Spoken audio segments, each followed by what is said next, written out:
Hi friends, want to see the new Hourglass shade at Night en Moi as well as their unlocked mascara? Then please keep on watching. Hi, I'm Alicia. If it's your first time here, thank you so much for clicking on my video.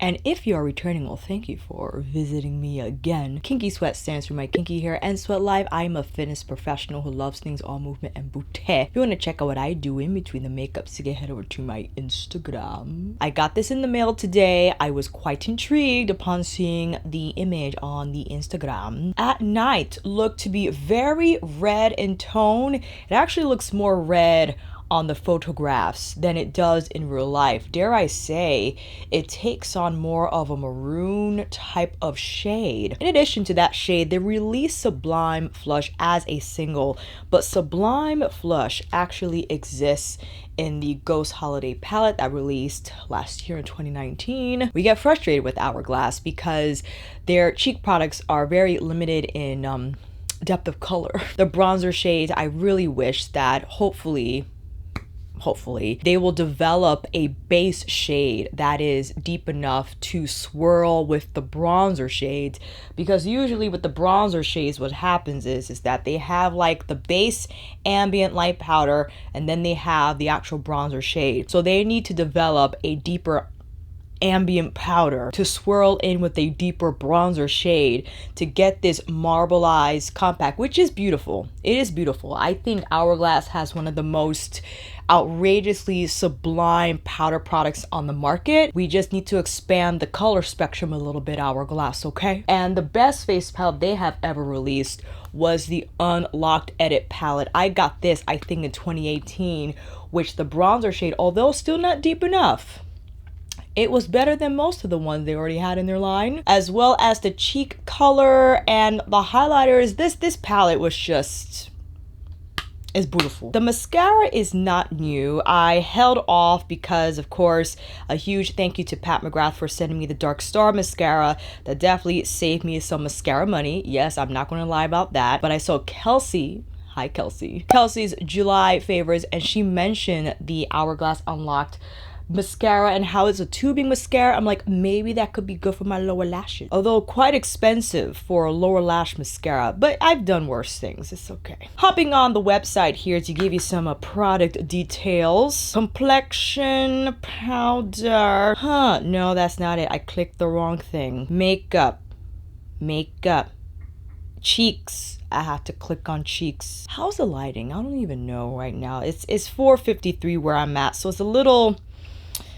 it's getting a little dim, you know, it's Twilight era. Hourglass has two types of blushes. They have their ambient strobe lighting blush, and the strobe lighting formula has a little bit of iridescence to it, a little bit of shimmer. So in addition to the actual blush shade, you're gonna get a little bit of luminosity, more so than their ambient lighting blush. The ambient lighting powder is more, I think exudes more radiance versus, what is the difference between luminous and radiance actually? Well, let's see here. Luminous is full of shedding light, bright or shining, especially in the dark. And radiance is light or heat as emitted or reflected by something. Interesting. Let me just say the strobe lighting powders have a little more sparkle. The ambient lighting powder is more of a luminous finish. So there's no sparkle, but it's not flat either. And this is the formula that the new shade At Night comes in. This retails for $40. It's expensive. Hourglass is expensive, fam. 0.15 ounces or 4.2 grams of product. Let me see here. Because it is brick red, is this vegan? Let me see here. I do not see any carmine in here. It's definitely cruelty free. I do not see the carmine in here. So I'm going to say it's vegan, but I'm not too entirely sure. Has a suggested shelf life of 12 months and is made in Italy. All their products are made in Italy because of the nature of the powders, how they're baked, how they're swirled. It's very special technology they use. Discover a new way to blush. This groundbreaking hybrid combines the customized lighting effects of ambient lighting powder with a spectrum of breathtakingly modern hues. Now they have 1, 2, 3, 4, 5, 6, 7. They have a total now of 8 shades in their ambient lighting powder formula. Again, At Night and Sublime Flush join the roster. The other color that I feel is deep complexion friendly is Vivid Flush. This was in the Year of the Pig, and it's like such a beautiful pink shade that has a lot of richness to it for an hourglass blush. Okay, and when people saw this, we were like, oh my gosh. So let's take a quick swatch. So you see you get a little bit of the ambient lighting powder as well as the, ooh, I like that, as the blush. That's pretty. I think this is a very unique shade. It's not super red. It's like a maroon, but bronzy. Ooh, I'm gonna have fun with that. I have my base on, and all those products will be listed down below if you want to take a look. But why don't we get in a little closer? That's enough. All right, I'm very excited. I just have lightly powdered my foundation. Going in with this baby. The looks of it, the optics of the shade and the compact is just beautiful. To give you a quick idea, this is one of their ambient lighting powders. This is in Luminous Light, and the purpose of this powder is to be a finisher. Once you've applied all your cheek products, you can use this shade, this powder, as it does have some luminosity to it, to buff your cheek products into your skin so everything left behind is smooth and has that skin-like finish that's not flat but has a little bit of like dimension to it. I also have some of their bronzers here. We'll see, you know, we'll see. Applying one side with my Chikuhodo Z1 because I just want to see, ooh, I'm gonna pick up. I'm excited. This is first impressions, fam. I just got this in the mail today.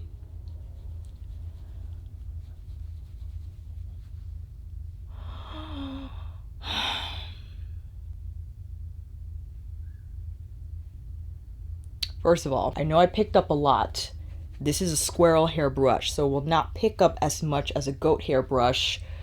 But let me, oh my gosh, that's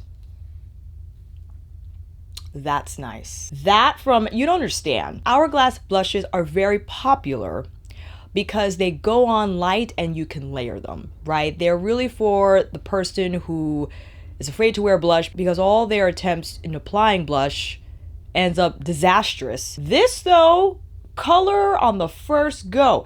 And this is a powder brush. I understand I use a bigger brush compared to a more traditional blush brush. I get it. But oh, that is just, and look how smooth that is.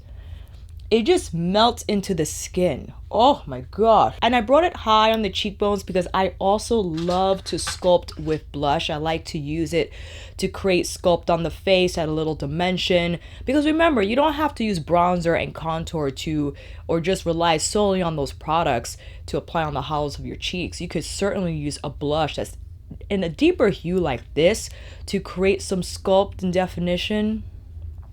My goodness. Wayne Goss Artist Large Brush, tapping in some at night, but now placing it more so on the apples of the cheeks. Ooh, that's pretty. Oh, I love that. What actually is the description? Brick red. Brick red, it says. This is gorgeous. I love the shade. I know I can't stop applying. And Luminous Light, if you wanted to take a look. Well, first, actually, let me do this. Let me pop into Unlocked and apply some of this highlighter right here, just the very top. I kind of want to see this shade with bronzer because I'm very curious as to how that will like melt into this brick red color. This is, I love it. It's gonna be in my favorites. I love it. I know it's August 17th, 18th. I don't know. We're in the middle of the month, 3/4 in maybe. Yeah, you know what it is? I think this is very fall appropriate. We're approaching that season. This is definitely, I feel, in the wheelhouse of fall colors for me. The plum, red, maroon shades for blush, especially a shade like this. I know I brought it really far down and up at the same time on this side, more on the apples of the cheeks on this side, but this higher on the cheekbones without anything crazy on the apples of the cheeks will just lift the face beautifully. Very sophisticated. This is a sophisticated shade. I would like to now go in with this bronzer here. I'm gonna go in with the Unlocked bronzer shade because this is definitely my favorite bronzer shade in the whole Hourglass line. I'm gonna pop it right here over Brick Red at night. That's the color, excuse me. The hollows of the cheeks, and that's pretty nice. It definitely added a little bit of depth and warmth. This is Nude Bronze Light, which is a little cooler in tone, more of a contour shade on me. I'm gonna place that on the hollows on this side. That definitely added a little bit of definition, but it layers really well. So I have to give it to Hourglass. They gotta work on their shades, but the actual texture of the powders, I mean, they're just seamless to use and foolproof, which is why I like to recommend them for people who, although they are expensive, yeah, because you see the pressure, like what? They're just effortless to use. I mean, you cannot screw it up. You really can't. Even if you try, you can't, because the powders are just so smooth and they melt beautifully into the skin that what's left behind is just your skin with the shade that you applied on top, okay? Same brush as my Sonergy. Soft cheek, by the way. In Luminous Light, and this is the finishing powder, and this is the one you'll use all over. So buffing everything in. So what's left behind is just smooth skin with a little bit, again, luminosity. So it doesn't look flat, doesn't look dry. Although we're using a powder, again, a favorite, especially amongst those with dry skin. Look at that. I love. No, really in close. I'm gonna try this mascara on, friends. I did buy another Hourglass primer. I think that has to be one of my most favorite primers of 2020. I'm gonna call it right now. I know we got a few months to go, but ever since that primer released, I mean, I've been using it nonstop. Bam, non-freaking stop. Unlocked Instant Extensions Mascara, $29. The look of lash extensions in an instant. This mascara is the ultimate formula for when more is more. More definition, more lift, and more length. Okay. Transform lashes with impossibly real results using film forming technology. It coats each lash in lightweight fibers that lock in place for a high impact, fanned out finish and smudge proof wear. All right. Look of lash extensions, instant payoff, instant length, lift, and definition. Film forming technology, smudge proof, molded brush targets every lash, removes easily with warm water. Oh. Ophthalmologist tested, vegan and cruelty free. We're looking at 0.35 fluid ounces or 10 grams of product. That's a lot of product. Excuse me, I'm just waiting for this motorcycle to pass by because it is ruining my audio. As suspected, this mascara does have a shelf life of 6 months. That is typical for mascaras, and this mascara is made in the US of A. Let me open the box. Ultra Black only comes in one color, and here is the actual design of the mascara. You have Hourglass here, and you have their cruelty-free logo. Just for funsies, here is the Pat McGrath mascara. So this is so funny. Pat McGrath is like a warmer gold and Hourglass is like a champagne gold. Pat has 13 milliliters of product, whereas the Hourglass is looking at, I guess, whatever is 10 grams in fluid ounces or milliliters. I believe Pat's mascara is 32 and the Hourglass is 29, so not too far apart. Let's look at this spoolie. This is a very heavy mascara, very luxe. Now the reason why I did not buy it initially when it released is because of the spiky brush. I'm not a fan of spiky brushes. I like a fuller spoolie, okay? This is the Dark Star one. I'm not being mean. I'm just showing you both, okay? Because I know you'd like to know. So here's the Hourglass and there's Pat's.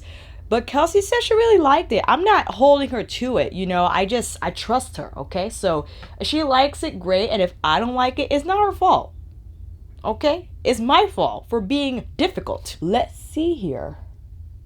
Ooh.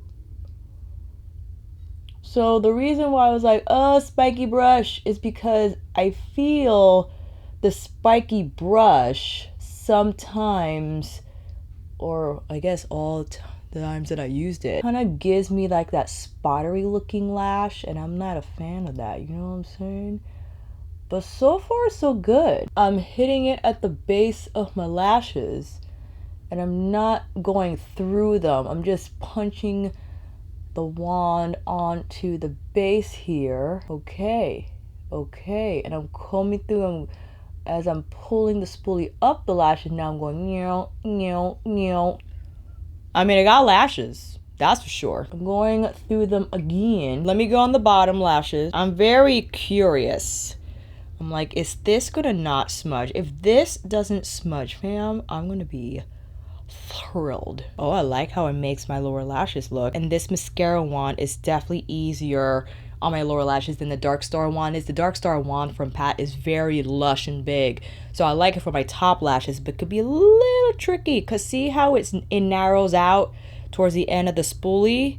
That makes it optimal for the lower lashes. I'm having a good old time with this spoolie on the lower lashes, fam. And I'm actually teaching my Zoom class after this, so when I edit and by the time I upload this video, who knows, I'll make sure to put that update in a pinned comment. But let's see here.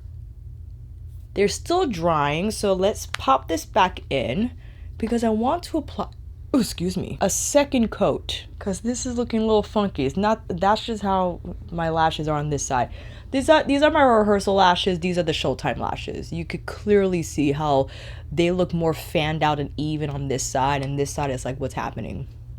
Did you go to rehearsal? No, you didn't. You're out of line. The counts are wrong. Let's go in for coat number 2. Being very careful. I'm hitting the base of the lashes first. Oh, we're getting a little thick. We're getting a little thick. Okay, hold on. Let me hold on. I forgot to bring my empty spoolie. Hold on. I always like to have a clean spoolie on hand just to comb out the lashes because I think it's helpful when you comb through without any extra product to get that fanned out effect. But you know what is bad? It's just gotta get these smudges out of the crease, man. These dried a little bit more. So let's proceed with, oh, that's the raw mascara, Alicia. Let's proceed with coat number 2 on this side. I have to hold the mirror down and it has to be small. I don't know why. Going back, side number 1, this is the third coat. Now, what I will say off the bat, and I just used this right now, fam, so I'm not putting this in stone in terms of the observations I am now going to present. I find because of this spoolie, you see how it kind of clumps the lashes together. Now, this might be a preferred way for someone to wear their lashes. What I appreciate about the Dark Star is that there's more of a fanning action in addition to the volume that the Dark Star provides. I do appreciate the volume the Unlock provides, and I like the spoolie, and the texture of the actual mascara is very creamy and actually reminds me of the Dark Star, but it's just getting a little, not clumpy in that you see chunks of mascara on my lashes. It's just getting a little clumpy in terms of how they're bundling together, and I think that's due to the nature of the spoolie design.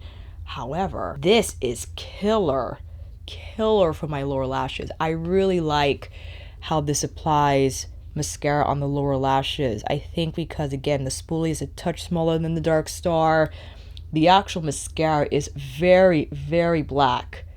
I mean, black. So it's getting the mascara on there for sure. Now, you know, fam, I'm going to combine this and the Dark Star. I mean, that's just par for the course. There's a little like spidery action going on. Again, that's not my preferred way to have my lashes when I apply mascara, and that's some people like, they like this kind of spidery look and the mascara is just like on it, you know what I'm saying? But I got the lash, look at that. I mean, there's no denying that you see my lashes. I'm hanging out on camera on purpose because I think this has better curl than the Dark Star. I think it does. They didn't go down. I feel like, see how these are up? I feel like this time, well, you know what? I don't know. I gotta see. I gotta let them hang out. Because if that's the case, I definitely have to combine both of them to get best of both worlds. I mean, hello. Yes, I think there's a little more hold on the curl, but I just don't like the spideriness of it. But I like the hold. I do. My lashes look a little spiky. I like them to look a little more fluttery and separated and still voluminous at the same time. All right, we just panned out a little bit. So you can see how the mascara looks from here. I do like it. I really do. I love it for my lower lashes. I'll check back in about the smudging, especially that, you know, I'm going to teach and go 5, 6, 7, 8. I do love how black it is. Despite the spoolie being like a rubbery, spiky type of spoolie, I don't mind it. I actually enjoy it more so than ones I have used in the past. I like how my lashes feel. They don't feel too brittle. They're still on the soft side, but I definitely feel like I feel the product on my lashes. Definitely going to do a showdown. I would love to see how this compares to the Dark Star mascara head to head. And ultimately, since I now have both, I will use both because, again, I love the lift and hold from the Unlocked, but I really love the separated volume and just plushness from the Dark Star mascara. And mascara is so individual. Yeah, people like their lashes to look spidery and long, or voluminous and short, or chunky. Like, it's a look for everyone, and I think with mascara it's very individual, and it all comes down to how you want your lashes to look. I like my lashes to look a little more separated, as I said, but I do love how my lower lashes look. I mean, they are bomb. And again, I do feel a little easier with the Hourglass spoolie versus the Pat McGrath spoolie. Can we just look at this blush again? All right, we tried on the blush and we tried on the mascara. The blush for me is a hit.